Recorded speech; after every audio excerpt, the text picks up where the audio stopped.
राष्ट्रिय ज्येष्ठ नागरिक समाज बाडुङ्गा नगर समितिले बुधबार गन्सहवा स्थित आफ्नै भवनमा अन्तर्राष्ट्रिय ज्येष्ठ नागरिक दिवस भव्य रूपमा मनाएको छ।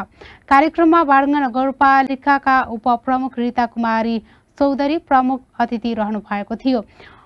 त्यस्तै वडा नम्बर 8 का वडा सदस्य शैलेन्द्र बेलवासे, मधुवन सामुदायिक वनका अध्यक्ष शान्त विक्रम पौडेल, फुलबारी सामुदायिक वनका अध्यक्ष शशकान्त बेलवासे लगायतका अतिथि विशिष्ट अतिथिको रूपमा शुभकामना मन्तव्य व्यक्त गर्नुभएको थियो। ज्येष्ठ नागरिक दिवसको अवसरमा आयोजित कार्यक्रममा राष्ट्रिय ज्येष्ठ नागरिक नगर समितिका अध्यक्ष भेषराज कुँवरको अध्यक्षता र सचिव केशव आचार्यको सञ्चालन रहेको थियो। सो अवसरमा कपिलवस्तु एक्सप्रेसका सम्पादक सुशील कुँवर मिडियाका प्रतिनिधिका रूपमा उपस्थित रहनु भएको थियो। कार्यक्रममा सांस्कृतिक रङ्गारङ प्रस्तुति समेत गरिएको थियो। गौरी शङ्कर महिला भजन कीर्तन समूह बाडुङ्गा 8 ढोडेकुलले भजन गाएर उपस्थितिलाई मनोरञ्जन गराएका थिए।